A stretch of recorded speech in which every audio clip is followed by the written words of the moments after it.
Hola, qué gusto saludarles. Hoy es viernes de Semana Santa.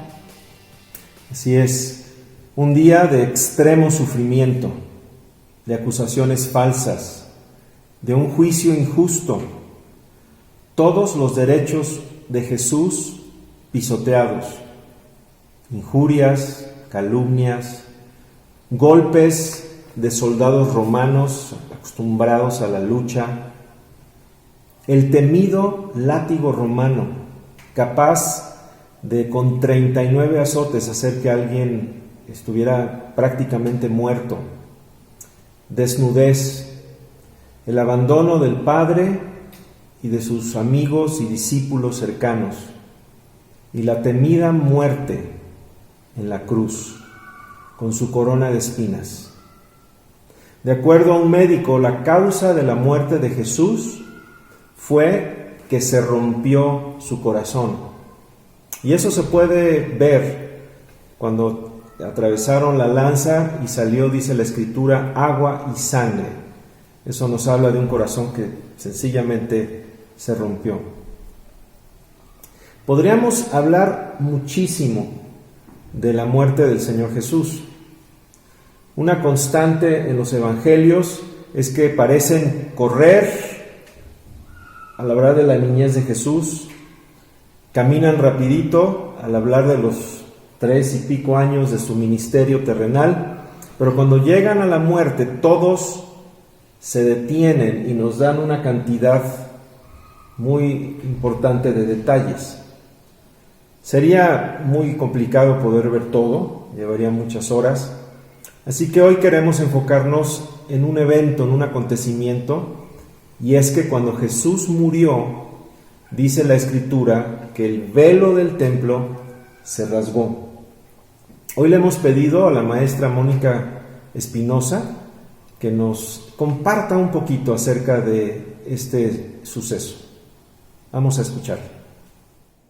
Hola, buenas tardes a todos. Espero que estén pasando un tiempo familiar, muy plácido, en compañía de todos sus seres queridos. Celebrar la Pascua es sin duda celebrar el mayor triunfo de la historia.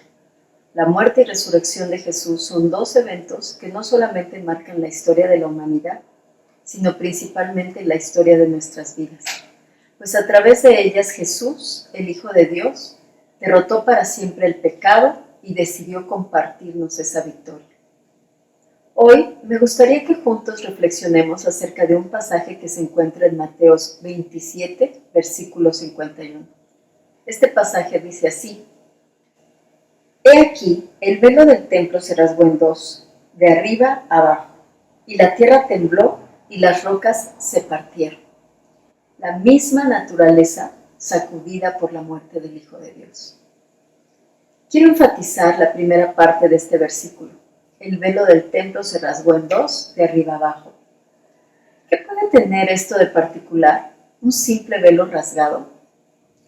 Entremos un poco en contexto. Este velo se encontraba en el tabernáculo de adoración. En la época de Jesús era el templo de Jerusalén, en donde se llevaba a cabo el sacrificio por el perdón de pecados. Este velo separaba el lugar santo del lugar santísimo, protegiendo el lugar de la gloria. El lugar santo era una habitación apartada para ser un lugar de adoración. El lugar santísimo era una pequeña habitación en donde moraba la presencia de Dios. Recordemos que en los tiempos de Moisés era aquí en donde estaba el arca del pacto. Y solamente el sumo sacerdote, una vez al año, el día de la expiación, en representación de todo el pueblo, entraba para ofrecer sacrificio por los pecados y, por supuesto, no sin sangre de un macho cabrío o cordero, que eran sacrificados por los pecados del pueblo. Éxodo 26, en el versículo 31, nos relata las instrucciones que Dios da a Moisés al fabricar este velo. Son instrucciones muy específicas y claras, y le dijo: harás un velo de púrpura, violeta y escarlata, carmesí y lino fino torsal. Bordarás en él unos querubines. Lo colgarás de 4 postes de acacia revestidos de oro, provistos de ganchos de oro y de sus 4 basas de plata. Colgarás el velo debajo de los broches y allá, detrás del velo llevarás el arca del testimonio. El velo servirá para separar el lugar santo de santos, es decir, el lugar en donde moraba y se iba a presentar la gloria de Dios. ¿Se imaginan el peso de este velo? Se dice que más o menos su grosor era de 10 centímetros y su altura eran aproximadamente 20 metros. El velo del templo era un recordatorio constante de que el pecado mantenía a su pueblo apartado de la presencia de Dios. Simbolizaba la separación entre Dios y los hombres por causa del pecado. Pero cuando Cristo exclama que todo había sido consumado y muere en la cruz, este pesado velo se rasga en dos de arriba abajo. ¿Qué significa todo esto? Dios mismo, a través del sacrificio y derramamiento de la sangre de su Hijo en la cruz, abre el camino a su presencia. Tenemos libertad para entrar al lugar santísimo por la sangre de Jesús que nos limpia de todo pecado. Un camino nuevo que Jesús abrió a través del velo, esto es su propia carne, su cuerpo. Y lo dice así el libro de Hebreos en el capítulo 10. Sin Cristo, la santidad de Dios tenía que protegerse de nosotros. Al mismo tiempo significaba que el propósito del templo físico en Jerusalén había terminado, debido a que Jesús se había ofrecido a Dios como el sacrificio perfecto por el perdón. El velo ya no era necesario. Ya no necesitamos de un sumo sacerdote que pase al lugar santísimo en nuestra representación, ni ofrecer sacrificios por nuestros pecados. Hebreos 10, en el versículo 12, nos dice: porque Cristo Jesús, nuestro sumo sacerdote, se ofreció una vez y para siempre. Y nosotros podemos tener acceso a la presencia de Dios a través de Él. ¿Entonces este velo pudo ser rasgado por hombres? Claro que no. Esto fue un milagro dado por Dios mismo. Segunda de Corintios 5 nos dice que todo esto proviene de Dios, quien nos reconcilió consigo mismo por Cristo. ¿Qué quiere decir esto?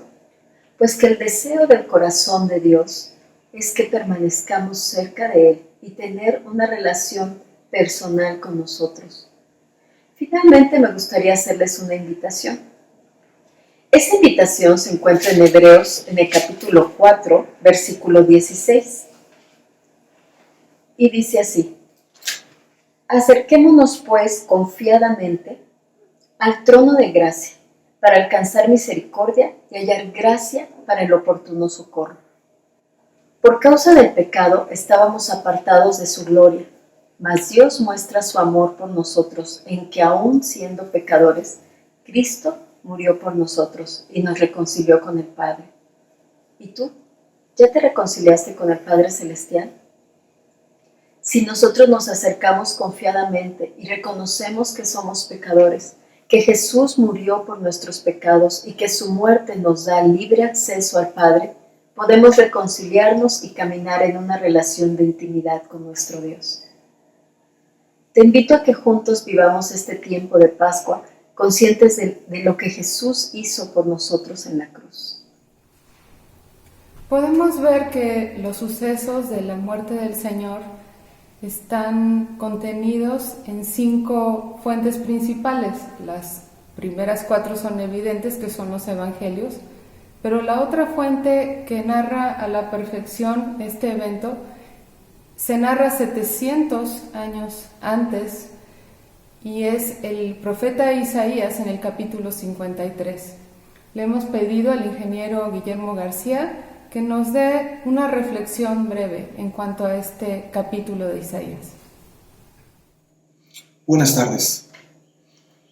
En estos días escuchamos con frecuencia la narración de hechos ocurrido hace más de 2000 años, en donde Jesús, en su andar en la tierra,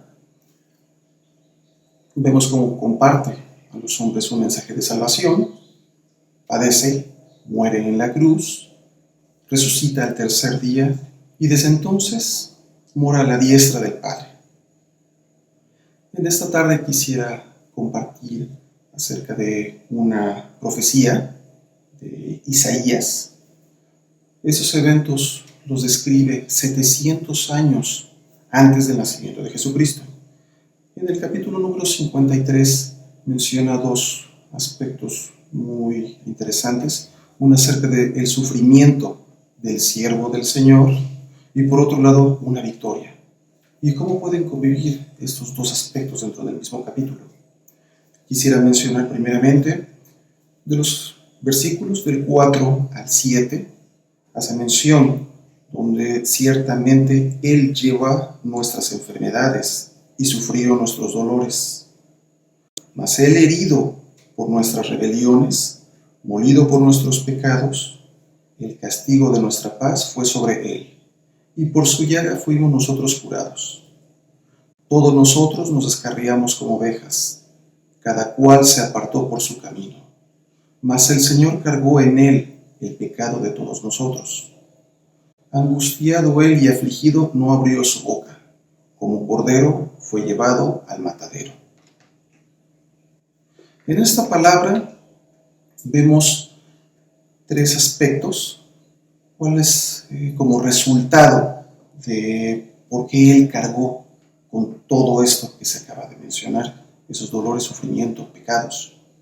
Veo tres aspectos interesantes que son, uno, el perdón de pecados, el segundo, una redención, por cuanto fuimos destituidos de la gloria del Señor. Nuestro Padre, en este caso Jesús, quita esa culpa y Él la lleva consigo. Y por último, una reconciliación del hombre para el Dios, nuestro Dios. En estos tres aspectos de por sí ya vemos que nos lleva a una victoria sobre el pecado y una victoria sobre la muerte. Y vemos cómo para Dios le dolió en gran manera ver este padecimiento de su Hijo.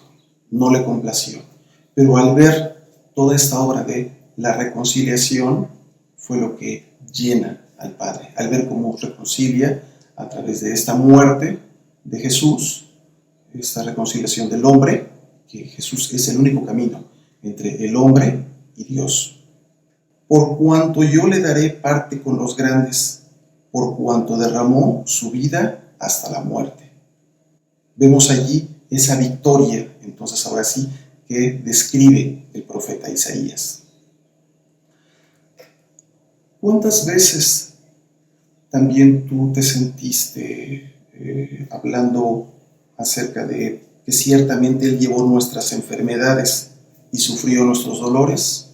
Yo quisiera compartirte una situación que viví, en la cual tuve un diagnóstico donde tenía un gran dolor en mi cuerpo, prácticamente ya no podía caminar, y un diagnóstico en el cual era completamente adverso.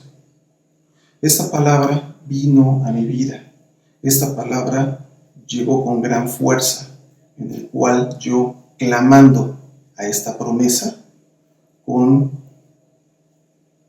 fe, en oración a mi Padre, para que Él tomara de mí esta enfermedad y se llevara esos dolores. ¿Cuál fue la respuesta de esta oración? En un plazo en una noche, todo el panorama cambió, como de la noche al día, de tener dolores al otro día amanecer sin dolor alguno, de una noche antes de no poder caminar al otro día empezar una recuperación que realmente fue milagrosa, una recuperación que solamente por esta intervención del Dios Todopoderoso y al pedirle, al clamar por esta promesa, fue hecha realidad en mi vida. Y yo te invito a que también, si tú has padecido, te acerques confiadamente en oración y con esa fe, creyéndole al Señor de que Él se lleva nuestras enfermedades y también todos tus dolores. Es mucho lo que Jesús logró en esa cruz. Un acceso directo al Padre, pago por nuestros pecados, tomó nuestro castigo, lo que yo merecía por mis pecados, mi castigo fue sobre Él, estableció una paz entre Dios y los hombres, y una paz que dijo: yo les doy mi paz, que no tiene explicación y que no se compra en la tienda de la esquina. Un acceso también a una curación de espíritu, de alma y de cuerpo, una expiación de pecados, es decir, que mis pecados, mi lista negra, pasó a Él la tomó y Él la pagó. Y el acceso finalmente a una vida nueva, es decir, a un borrón y cuenta nueva. Dios establece esto y muchísimas cosas más. Sin duda el precio fue altísimo, de lo que Él hizo, altísimo. Pero lo que logró con ese precio fue la salvación, la redención para todos. Yo creo que es responsabilidad de cada uno de nosotros asegurarnos que eso que Jesús hizo no sea en vano en nuestra propia vida. Y hay tres maneras prácticas en que podemos asegurarnos que el sacrificio de Jesús no sea en vano. Y no tiene que ver con estar de luto el día de hoy. Hoy es viernes, entonces vamos a estar de luto. No, finalmente Jesús resucitó, eso lo veremos el próximo domingo. Y Jesús lo que lo haría feliz, lo primero es que realmente nos apropiemos de los beneficios que Él ganó por nosotros. Vimos el ejemplo hace un momentito de Guillermo en su enfermedad, que se apropió de una de las promesas de Isaías y la hizo suya, y de la noche a la mañana vio ese cambio. De la misma manera podemos apropiarnos de su perdón. No tenemos que estar viviendo en culpa, en condenación. Nos podemos apropiar de las nuevas oportunidades que Él nos da. Nos podemos apropiar de su paz, de su gozo, de ese cambio que Él trae en nosotros. Pero hay que hacerlo nuestro. Como dijo Jacob en el Antiguo Testamento: no te suelto hasta que no me bendigas, ¿no? O sea, lo hago mío. La segunda es que procuremos vivir una vida que le honre a Él, que sea agradable a Él, que sea de acuerdo pues, a su enseñanza, ¿no? Y la tercera es que lo compartamos con otros, porque el mismo que cambió mi vida y que me dio a mí una nueva oportunidad y que me dio a mí una esperanza en esta vida y más allá de esta vida, pues hay mucha gente que sencillamente lo ignora, no lo tiene, y creo que nosotros podemos ser el medio para que el entendimiento de lo que sucedió en este día pueda llegar a ellos y más vidas sean cambiadas por esto que el Señor hizo por nosotros. Así que bueno, hoy viernes, un día de celebración, un día de victoria, cuando Jesús en esa cruz dijo: consumado es. Significa todo lo que se tenía que hacer se hizo. La cruz no es un símbolo de derrota o de tristeza, es la victoria de Jesús, que pagó por completo nuestros pecados y que quitó la separación entre Dios y nosotros. Qué maravilla, ¿no crees? Así es. Hoy es día de celebración y hoy es día de apropiarnos de lo que Él gratuitamente, no quiere decir que no costó su vida, pero gratuitamente está ofreciendo hoy, porque Dios está buscando tener una relación personal con cada uno de nosotros y las barreras han sido quitadas. Así es. Nos vemos el día de mañana para analizar el sábado y luego viene el domingo, día de la resurrección. Hasta entonces. Adiós.